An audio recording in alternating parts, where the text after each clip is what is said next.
tapos to. Hopefully, sana nga ngayon matapos para by January, activities na lang na mga isasubmit nyo and examinations. Okay, so let me start the lecture right away. Today's topic is about agricultural value chain and still part of the Introduction to Agricultural Commodity System and Enterprise Development, our course. So ano ba yung value chain? Value and then halaga, hindi naman presyo ito. Value, ano yung nagagawa, ano yung kanyang nagagawa, no? Para sa isang tao. So that binavalue mo siya. And then chain, imagine that chain, duktong-duktong siya. No? But that would be not exactly the definition, but rather let us use the definition given by other experts, which tells us that value chain is not an object that you can see. Rather, a value chain is simply a useful way. So pamamaraan pala ito of understanding how the world of producing, okay, ito yung tatlong major activities na una, producing, okay, kung yan ay crops, planting siyempre, okay, and then buying, cannot do business without buying anything, and selling, buying and selling. Okay. So, tayong lahat, we are all part of what we call the value chains in one way or the other as producers, consumers of goods, and services. No? Processors also, retailers, finance providers, etc. So, itong kawing-kawing, duktong-duktong na mga activities na ito ay merong mga tao rin na nagpe-perform ito. So, they are called, ito nga, producers, consumers of goods na na-produce, goods or services yan, processors, retailers, finance providers, yung mga nagpapaloan, papautang, normally banks. And as consumers, we all eat and we all wear clothes. And so we are linked to many value chains of grain crops, roots and tubers, fruits and vegetables, legumes, oils, and textiles. These chains stretch from growers to our kitchen. So ito ay from farm to the plate, ang tawag nila, to our kitchens, eating tables, clothing, and beyond. So here is a graphical representation of what is a value chain. So we start with thinking about inputs. So this is what we call the development and provision of inputs. Kung crops yan, of course, land, water, what else? Chemicals na gagamitin, pamatay ng insekto, fertilizers, whether organic or inorganic, seedlings materials, and then inputs like mga facilities, yung inyong nurseries, growing media, etc. Okay? And then, once you have the input, now here, ang pinag-usapan is smallholder production. So, little farm, not the commercial type. And then the food and quality of raw material. So, etong sinasabi natin ito, sa simula pa lamang, we put value. Kung bakit natin ginagamit yung tinatawag na organic farming, because we think about giving value to the consumer because safe and nutrients are well packed, naka-pack talaga roon sa loob ng mga tanim, So we are again thinking there are two ways of tinatawag nating pest control, yung chemical pest control at saka yung isa ay yung using the non-traditional way, kundi yung natural way, yan ang kaya natin gusto yan for safety reasons. So again, we are putting value doon sa ating way of producing. And also, doon sa food and quality ng mga raw materials na ginagamit natin, we would want to use the superior varieties ng seedlings, we would want to produce yung good soil na kung pangit na siya, we treated it with everything that we can think of para ma-supplement yung ating tanim. And then, pagdating doon sa supply or processing, supply and quality management, again, nilalagyan na naman dyan ng portion noong quality. Bakit quality? Because we want to produce or to give again value, no? Kasi nga, ang target natin ay yung dulo ng mga consumer. We want to incorporate quality. Efficiency naman, pagdating doon sa binabawasan natin yung gastos, pero hindi nasasacrifice ang mga quality. No? And then, also sa processing, we also think about byproducts. Kasi yung mga waste dyan is an input to another enterprise. And then, pagdating doon sa marketing and trade, transparency ang tawag dyan. Ibig sabihin, you do not hide important informations na kakailanganin. Ano? So, kaya nga dyan, walang dayaan, walang budol-budol dapat. Because yung value doon sa iyong kausap, mararamdaman nila yan. At kung sakaling naramdaman nilang you are dealing with a person dealing with value, babalik sa iyo yan. At hindi lang siya buyer, they will become your customers. Pag sinabing customer, they come to you, pabalik-balik, bili ng bili until you develop some kind of relationship. No? And then finally, the retail and consumption, you have the standard market, assessment and information. You want to understand what the market needs. Paano malalaman is assessing information. Kaya nga meron mga feedback mechanism kung saan tinatanong pa, nagustuhan nyo ba, may reklamo kayo. Yan yung mga standard practices na yan, even in offices. Mga bisita, pinagpipill up noong mga survey forms. So these are part of business linkages and skills development. Business environment, financial services, lahat yan, yung 5 na yan ay parte noong binanggit kong yan, linkages and skills development. So we continuously build up or improve yung proseso na yan, thinking about value chain. No? We want to, in every step, naando na yung inyong palaging mindset na you want to give the best or improve it para doon sa end user, which is your consumer or finally your customers.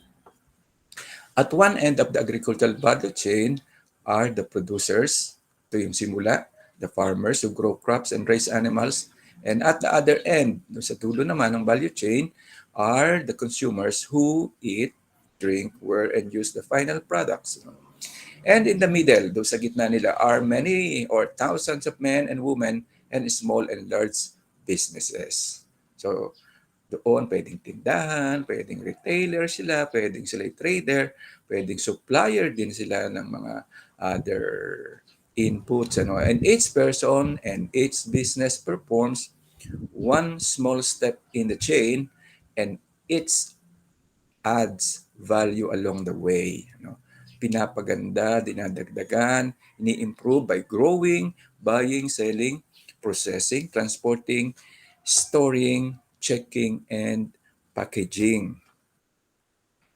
So, lahat ng proseso na yan, makikita mo, nagbabago ang forma ng product na i-improve, na i-repack na siya, to make it appealing, to make it masatisfy yung end user. Other people and other businesses have important roles supporting the chain, like banks, to provide ng loans, yung mga government may establish laws and policies.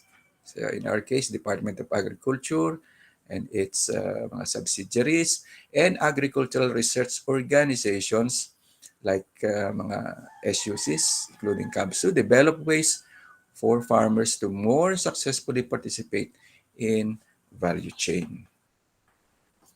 Also, ito nga lang, hindi na masyadong sikat ngayon sa mga kabataan ng radio. Kung nakikinig man ng radio, probably an FM. But ito ang pinakasikat nung araw. At ngayon, nakikita rin naman na dahil nga ang radio ay hindi na lang sa transistor radio, available na rin siya sa internet. So radio stations also have an important supporting role.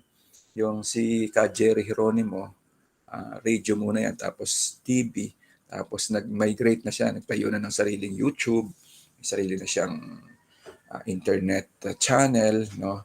And radio can inform farmers about prices kasi kaya radio pa rin yung mga remote areas na siyempre mga farmers hindi naman wala namang hawak na computer at saka cellphone. Kung may cellphone man, pang tawag lang o pang text. So wala. At kahit na, kung nasa farm sila, how could they reach kung walang signal, walang internet doon. So again, radio could be a good alternative. No? They could inform farmers. Radio can present agricultural value chain, success stories, and interview mga successful entrepreneurs, encourage discussion on how agricultural value chains can benefit farmers and act as a source of information about agricultural value chains. And radio forms part of the extension and advisory services that support agricultural value chain. Ang purpose nga pala, no, ang KABSU, meron tayong itinatayo na radio station. Di pa nga lang matapos-tapos. Hopefully, baka next year mag-broadcast na. Pero wala pang tower. We need a tower. No? Pero doon sa tapat ng CAS, merong building doon. May mga kaunti na lang ipoprocure. And we will have a radio station. Isa siguro sa mga magiging programa dyan ay ang extension pagdating sa agrikultura. No? Another definition, an agricultural value chain is defined as people and activities that bring basic agricultural product like maize or corn, vegetables or cotton from obtaining inputs and production in the field to the consumer through stages such as processing, packaging, and distribution. So similar description noong kanina. Another definition from United States Agency for International Development. Ang definition nito is full range of activities that are required to bring a product or service from its conception, so sa simula pa lang, to its end use, including all the market channels available to all firms. So planning stage pa lang, kasama na sa definition ng value chain. Planning pa lang ng business, i-consider na. So ito mas maaga ang definition ng USAID. Alright? So the same pa rin ang idea rito, no? Dito lang na ipakita rito yung risk management, processing, finally the consumers. Even subsistence farming. These are the small farms or small farmers on the countryside, on the rural areas. At tayo naman madalang talagang big farms. The vast majority of subsistence farmers grow some crops or raise some animals for sale. Ito yung mga nakikita natin sa mga talipapa, kumisan tabing kalsada. Yung harvest nila, sila na mismo ang nagtitinda roon sa mga pondahan kung tawagin, street vendors.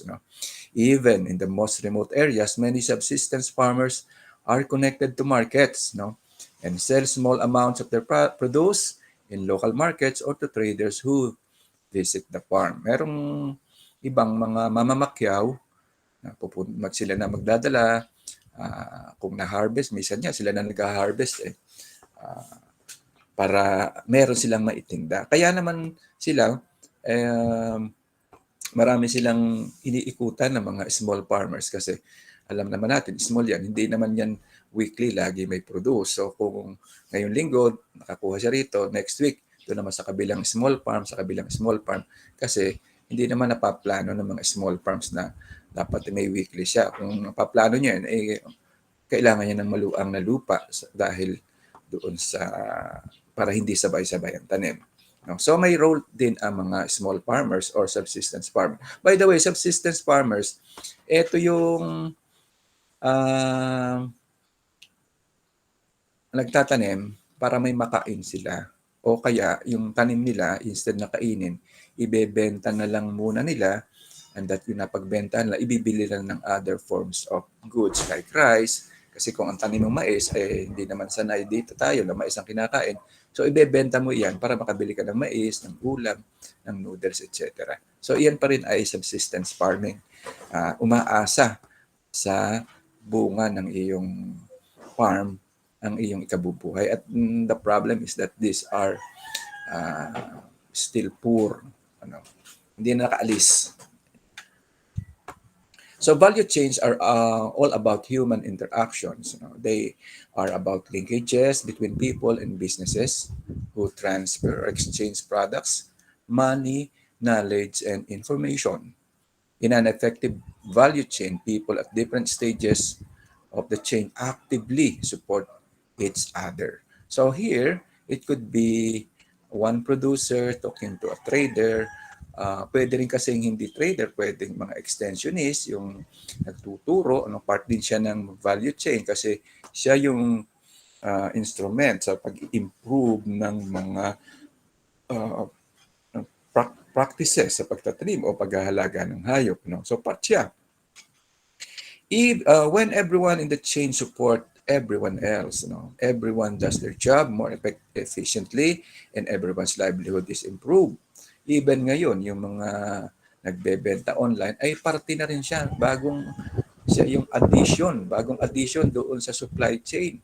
Mga online sellers, at parte ng kanilang serbisyo yung ipakita ang picture and then text lang, and pwedeng cash on delivery. Meron ng another participant tayong bago, yung mga angkas, mga nagdi-deliver na nakamotor. Parte na rin siya ngayon ng ating value chain, and also yung siya ay kasama rin ng supply chain. Yan. Mamaya, discuss din natin supply chain. Each person in the chain shares the common goal of satisfying consumer needs in order to increase their own profits. Consumer needs, anong kailangan mo, at saka yung satisfaction. Can you imagine, di ka na pupunta, di ka na lalabas, diyan ka na lang sa bahay mo, di-deliver sa'yo. Minsan nga kapitbahay lang ang bibilihan mo, dinideliver pa. That's why, nagkaroon na rin ng bagong mode of marketing yung ating mga nag-EDP next year. You will be doing an EDP. So you could look into online selling. Yan. So this is the value chain map. From input, supply, production, collection, processing, pataas yan. There are complications na rito dahil marami ng player. Like dito tayo magsisimula sa smallholder farmers, ito sa baba, lower left, including woman. Bakit sinasama ang woman ngayon? Kasi alam niyo yung God, gender and kasama lagi sa mga activities ang woman, kasi ang mga babae palaging kung unang panahon, mga lesser lesser ang kanilang part sa society. So ngayon, binibigyan natin sila ng equal billing ng kumpara sa mga lalaki. So cooperatives, local markets, ayan. This is another way of seeing the value chain. Supermarkets, horse farms, suppliers, cooperatives. Napakalaki ng ngayon ng ginagawang serbisyo ng mga cooperatives. So now we see how complicated na ngayon ang value chain. Another form ng value chain is called upgrading. So, kung maintindihan ito, nag-gaming kayo, no? Merong mga upgrade, kung minsan mismong computer mo, meron ding upgrade. Kulang na lang yung, tulad kayo rin, next year, you will be upgraded to 4th year, provided nakapasa kayo sa subjects nyo ng 3rd year. So, upgrading. So, ang idea ngayon ng isang produkto is upgrading, or proseso is upgrading, or your firm is upgrading. Then you are, pag sinabing upgrade, tumaas lahat ang kwalidad, you are improving the value. So for a farmer, upgrading means improving his or her farming and business skills in ways that allow her or his to capture more of the value in a value chain.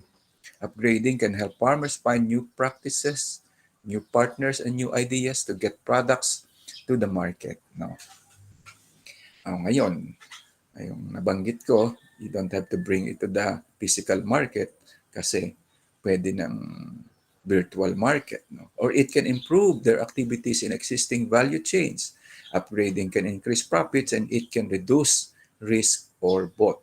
O ano yung, paano marireduce ang risk? Pwede kasing pabalik o orderin sa iyo, parang kung bago ka magtanim, pwedeng may kontrata na kayo, like ang term natin dyan, yung na-discuss ko before, mga contract farming, ma-reduce yung risk. Ano? At meron pang mga bagong technology ngayon. Ang mga pagre-raise ng high-value crops inside a building. Paano, sir, maaarawan yon? Naduduplicate na rin nila ang sun rays, yung araw. So meron na silang artificial sunlight. Can you imagine that? Tapos walang soil para maiwasan yung mga unwanted microorganism. So healthy. At nakakita nga ako niyan no. Pagtanggal, babalutin na kaagad doon sa packaging yung mga high value leafy vegetables, and then right away pagka napak na siya, ikakarga doon sa mga refrigerated van. Kaya pagdating doon sa target market ay crispy pa siya. So yung tinatawag na loss because of yung loss of water, no, ano pa mga pwedeng mangyari diyan, na naiiwasan because of the controlled temperature, no. So hindi na yung perishability niya ay na-arrest or napipigilan. So these are upgrading, these are value chain activities, you know. And here are an example of how a value chain can increase profit. So sa small and marginal, consolidator at villages were more or less hanggang 10% ang naidadagdag niya doon sa quality, na-lesser ang risk, and then to the market level, commission, wholesaler, mga patong na presyo, no, sa sub-wholesaler na retailer at less than 20% na ang mga patong. So total margin ay inaabot ng 60 to 75%, pero hindi lahat yan mapapupunta doon sa small marginal farmers. Of course, ando lang siya, hanggang 10% lang kalimitan ang kaniyang patong kung bibilhin sa farm gate price. Pero hindi naman, mababa naman yung 10%. You wouldn't do that 10%. Normally, nasa mga 30 to 50% dapat. No? So, yan yung pwedeng kitain. At saka ang mga players na ito along that stages also are having their livelihood. Kumikita rin sila. At kaya, kasi yung small or marginal farmers cannot do it by himself and lahat ng yan. He cannot bring it all to the consumer. Kasi kung trabaho mo, bawat bahay, pupuntahan mo, mauubos oras mo. No? Hindi ka na makakapagtanim, hindi mo na maalagaan yung halaman mo. So, everything, yung transportation, pakikipag-deal sa mga client mo, ay piniperform nitong other players na ito. Kasi nga, no time na si small or marginal farmer to do that. There are many ways for a farmer to upgrade his involvement in value chain. Ito yung mga pamamaraan paano ma-upgrade. Number one, processing. So alam naman natin ang processing at napakatagal na nating pinag-uusapan yung processing. Nag-undergo yung raw materials into several processes, pwedeng machine, pwedeng human lang, to produce a new form of product which is improved design siya sa intended na mga clients natin. Another is yan nga, process upgrading, right? Ano ba yung kanina? Process, ayan pa rin, process upgrading pa rin tayo. For grower, this step has been called becoming a crop specialist. Kayo, yan. To capture more value in the value chain, farmers that become crop specialists. Talk to some farmers in Cavite and they are so proud of themselves. Yayabang na rin pag nagkukwento. At marami nang sinasabi silang nadidiscover nila by themselves that normally hindi raw nila nakikita sa mga nire-research nila. Accidentally they discovered it and I'm so happy with that because sila ay nagiging specialist. Minsan kasi mapapansin nyo, Lysis Carraps, one practices is gumagana doon sa particular lugar na yun. Pero pagdating sa kabila, hindi, bakit, pag ginaya mo, hindi ubra because there are other factors like different type of soil. Another pa is humidity, tapos yung degree of light, degree of rain, yun, yung mga factors that could change. So ngayon, one locality, so localized nga ibig sabihin, ang isang good practices could be good in one place only, but not necessarily on the other. So, diyan nagiging expert, specialist. No? Pero pagka naman ikaw ay specialist to all, normally, ikaw ay mga higher educated, mga masters, doctorate, and you are exposed to a bigger area, no? Naintindihan mo yung iba-ibang location, mga ganon. So, different type of specialist. Si Ka Eddie Silan, ating awardee na talagang pagdating sa dragon fruit, ay napakarami talagang na-discover siya na never written in a book, no? Kasi wala pa naman nagsulat talaga noon. But, they are the first who raised dragon fruit in the Philippines. Second is the horizontal coordination. Horizontal, ibig sabihin magkapantay kayo, hindi siya pataas, siya ay pa-spread left or right. No? So dito, sinasabi lang dito na yung mga activities, magka-level kayo. Ibig sabihin, farmer and farmer, no, nag-collaborate sila. Nagtayo ng kooperatiba, yan ang tinatawag na horizontal coordination. So magkaka-level kayo na nag-form kayo ng grupo at kayo ay nagtutulungan. So yan ang horizontal. Pagka naman, yan, at horizontal pa rin siya, no? So ang kagandahan dito kung member ka ng organization, credit worthy, yan marami nagpapautang at marami ring nagbibigay ng mga assistance like the government through Department of Agriculture, yung kanilang mga ibinibigay ng isang araw. Okay, nagpa-member kasi rito sa aming baryong organization ng mga farmers. Isang araw, pupunta kami sa munisipyo ng Indang at pumirma kami ng mga i-receive na mga gamit galing sa gobyerno, abono, may abono ba? Parang wala. Pero mga equipment, wheelbarrow, sari-sari, taniman, maraming klaseng tools ang ibinigay. Ewan ko kung napadeliver na, but grupo yung pinagbibigyan. So, yun ang kagandahan ng you are into a group, and it is one form of horizontal coordination. So maganda rin siya kung maghahanap ka ng clients at saka ang clients mismo ay namamagnet, na-attract sila na pumunta sa inyo kasi doon probably baka mas marami ang produce at constant ang supply. Second, it could be lesser ang kausap, no? At saka yung mismong kooperatiba ang nagko-control na ng quality. Kasi the cooperative has the mandate naman niya yun na masatisfy din yung kanilang mga client. So, yun ang kagandahan naman ng horizontal. So, let us talk about vertical. Paakyat naman to, pataas, ano?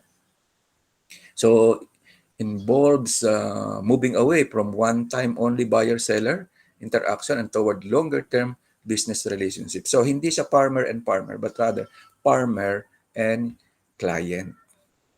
Farmer and buyer.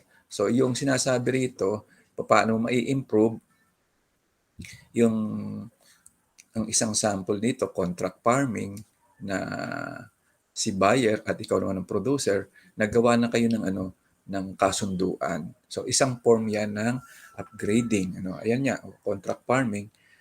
At na 'yan, na-discuss ko na sa inyo before.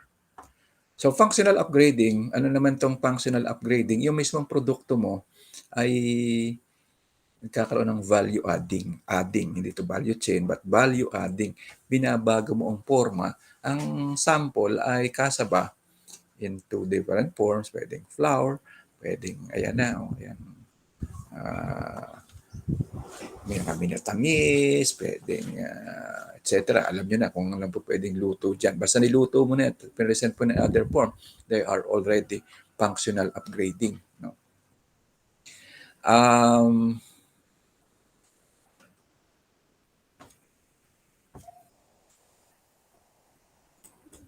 Question na video kasi ito, papakita ko sa inyo. May naririnig ba kayo na sound? Hello? Somebody listening? Wala po. Walang sound? Alright. Ulitin ko lahat. Testingin nyo ulit kung may sound. Kasi ito yung problem ko pa rin lagi na yung video attached ay walang sound. Pakisabi kung wala pa rin. Meron? Wala? Wala pa rin. Wala pa. Okay. I-annotate ko na lang. Okay. So here is a video sample explaining what is a value chain. Okay. Yan. Value chain development. No? So, this is one person. Actually, kapangalan ko nga ito. No? So Juan na lang ipangalan natin. So meron siyang pamilya na hindi kagandahan ng buhay, mahina ang kita sa farm. So, subsistence farming. So,ag-aalala na raw siya na di pa rin siya umaasenso at kulang ang kinikita para sa pamilya. At dumating naman itong si Ma'am Emily, no? Isang extensionist, no? Sa farm. Pinag-aralan ang kanilang mga pamumuhay doon, bakit hindi sila umaasenso. Yan. So, isip siya. Anong in-interview? So, ngayon, naisip nitong si extensionist paano makakarating yung kanilang produce sa market. Right? So, iniisip ngayon ito yung value chain approach. So, pinaliwanag daw paano nag-work ang market. So, mayroon daw talaga namimili at saka mga wholesalers.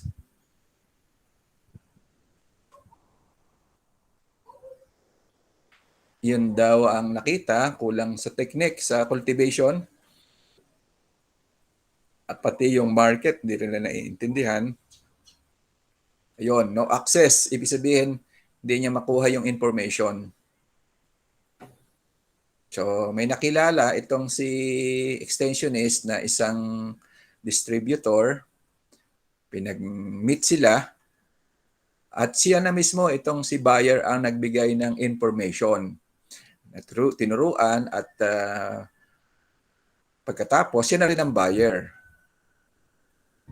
So, ang kagandahan dyan, yung ituturo niyang technology, magpuproduce ng production ng ng products na kailangan na ang quality ay yun ang hinahanap ng buyer. Okay, so ngayon, yun. Yung kanya ngayong produce nakarating sa market, yan.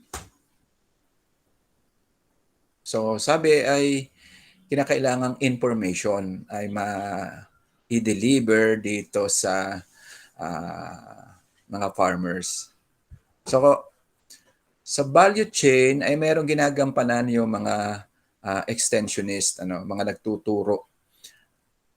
Kaya ini-introduce din dito yung participation ng gobyerno, right? So ito ay pinapractice sa maraming parte ng mundo ang value chain. All right. So another short video about value chain, paano siya. At kung wala uling sound, okay, another animation.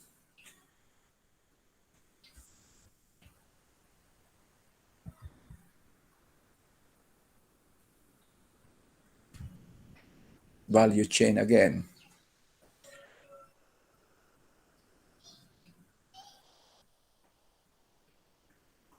So sample nito is value chain sa crop production. Oops. Sorry.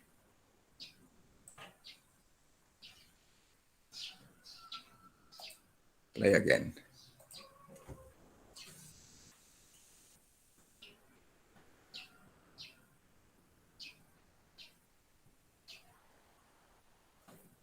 So ito yung nag-produce ng video explaining what is value chain.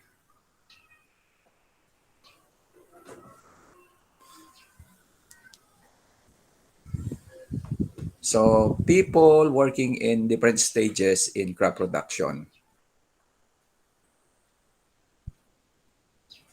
So from the farmer to the consumer. Yan. So ano ang importansya sa bawat players dito? Ito, nagtatanim siya. Kaya lang negative ang kanyang mindset nitong farmer na to. So ito raw, kwento nitong farmer na to. Asarol ang ginagamit, tapos naka-harvest na siya. Tapos ang ginagamit pa niyang kanyang pagtatanim, mga poor, mga mumurahin.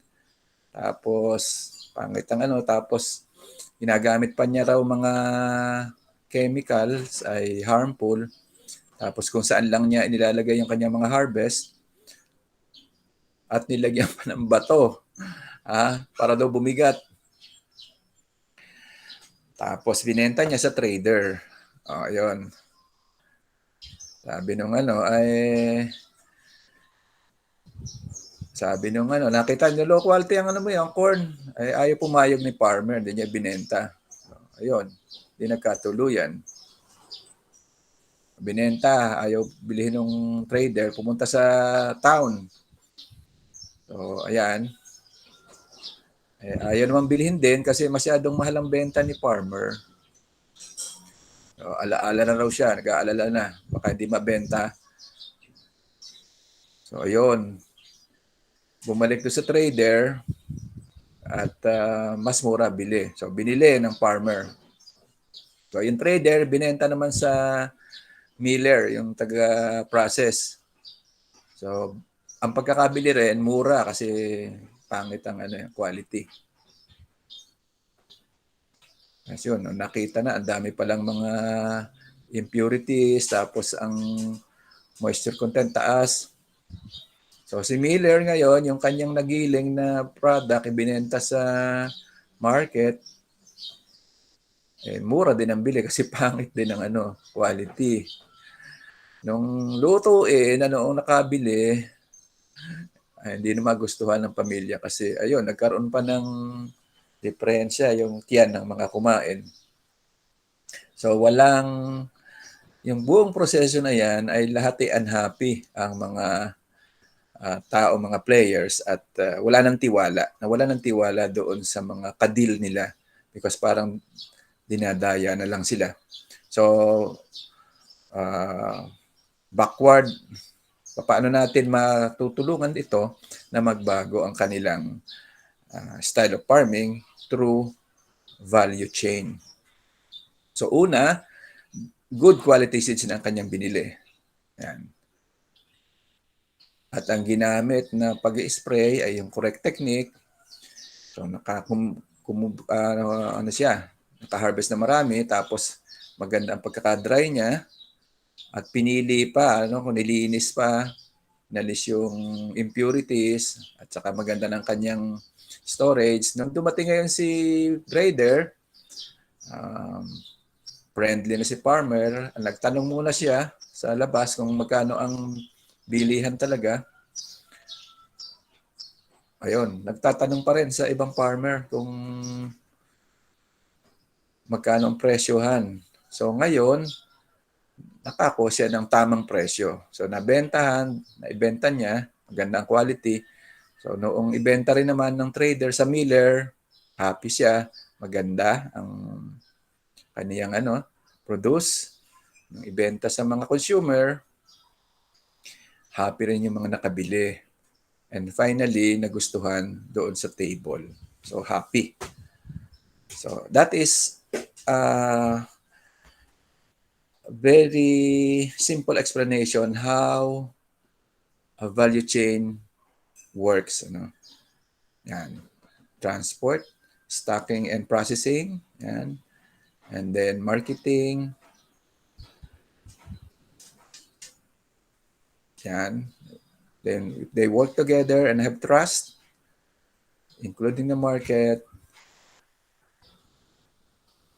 Yan. Farmers, traders, and millers ay merong information para hindi sila nakakaramdam ng parang dinadaya. Alright? So, yan yung value chain. Okay. So, I think that's it about agricultural value chain. Alright? So, one more topic na lamang at very short na ito. Mamayang hapon, I will record it doon sa kasunod na section so that we will be finishing our entire course at the end of ito, bago tayo magbakasyon. So, thank you very much for listening. I will be sending to you the recording of our lecture for today. Thank you.